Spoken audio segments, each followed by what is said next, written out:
Hello student, today we are going to study sale of asset use for scientific research. ठीक है, हम इसकी theory अभी पढ़ेंगे। ठीक है, now if any business concern purchase any capital asset for scientific research, अगर कोई भी बिजनेस कंसर्न साइंटिफिक रिसर्च के लिए कैपिटल एसेट को परचेज करता है, देन डिडक्शन उस एसेट की कॉस्ट ऑफ एक्विजिशन का, मतलब जो उस एसेट को की जो कॉस्ट आएगी उसका फुल डिडक्शन मिल जाएगा in computation of income under section 35। ठीक है, यहाँ पे गवर्नमेंट जो है वो प्रमोट करती है उन बिजनेस कंसर्न को जो साइंटिफिक रिसर्च करते हैं।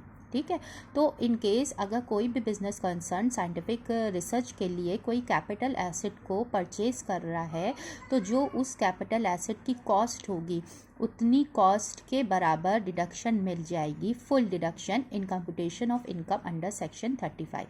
100% डिडक्शन इज अलाउड। ठीक है, सेक्शन याद होना चाहिए 35। ठीक है ना, तो एक्सेप्ट लैंड को छोड़कर और कोई भी एसेट अगर बिजनेस कंसर्न परचेज करता है तो उसको फुल डिडक्शन मिलेगी अंडर सेक्शन 35 में। ठीक है ना, अगर प्रॉफिट है 10 लाख और 5 लाख की एसेट की कॉस्ट है जो ली है साइंटिफिक रिसर्च के लिए, तो 5 लाख की फुल डिडक्शन मिल जाएगी, बाकी 5 लाख पे टैक्स लगेगा। ठीक है ना, ओके, सपोज 5 लैक्स हमारा कॉस्ट ऑफ एसेट है, तो हमें 5 लाख की डिडक्शन मिलनी चाहिए फुल, लेकिन प्रॉफिट हुआ है सपोज 3 लाख। ठीक है ना, तो ये हमारे पे जो 2 लाख हमारा रिमेनिंग है, ये नेक्स्ट ईयर में हम इसकी डिडक्शन ले सकते हैं, नेक्स्ट ईयर में नहीं तो उसके नेक्स्ट ईयर में डिडक्शन ले सकते हैं। ठीक है, now capital asset after completion of research, capital asset research में कंप्लीट होने के बाद बिजनेस कंसर्न क्या कर सकती है, उसको सेल कर सकती है इमीडिएटली। ठीक है ना, एंड सेल ना करेगी तो अगर उसको अपने बिजनेस के और किसी पर्पस में उस एसेट को यूज़ करे, उसके बाद सेल करे, तो इन दोनों केसेस में हमें देखना है कि क्या कंप्यूटेशन होगा। ठीक है ना, okay. Now selling the asset from tax point of view, which option is beneficial, यह हमें देखना है। Selling the asset without using it for business purpose, ठीक है ना, बिजनेस पर्पस में यूज़ करे बगैर, जैसे ही साइंटिफिक रिसर्च कंप्लीट हुआ हमने एसेट को सेल कर दिया। ठीक है ना, in case selling price up to the cost of asset, cost of asset है 5 लैक्स। ठीक है ना, और हमने जो सेल किया उसको, वो हमने सेल किया 4 लाख में।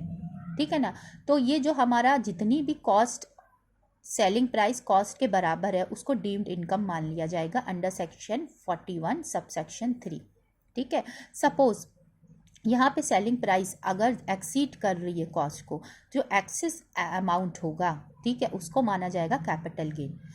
Capital gain long term and short term होता है। ठीक है, अगर इन केस एसेट जो है वो यूज़ हुई है 36 मंथ से ज़्यादा, देन वो हो जाएगा लॉन्ग टर्म कैपिटल गेन, और 36 मंथ से कम यूज़ हुई है तो शॉर्ट टर्म कैपिटल गेन। ठीक है ना, नाउ सी हियर, अगर सेलिंग प्राइस सपोज यहाँ पे 6 लैक्स है, ठीक है, और जो हमारी कॉस्ट एसेट की थी वो थी 5 लैक्स। ठीक है ना, तो 5 लैक्स को तो हमने मान लिया डीम्ड इनकम जितनी कॉस्ट के बराबर है, और जो 1 लाख एक्सेस है उसको मान लिया जाएगा capital gain under section 50A। ठीक है, नाउ फिर से मैं बता रही हूँ, सेलिंग प्राइस कॉस्ट के बराबर है, तो जितनी सेलिंग प्राइस कॉस्ट के बराबर है तो उसे डीम्ड इनकम मान लिया जाएगा। ठीक है ना, यहाँ पे 5 लैक्स डीम्ड इनकम है और सेलिंग प्राइस था 6 लाख, तो 1 लाख जो एक्सेस हो रहा है उसको मान लिया जाएगा capital gain under section 50A।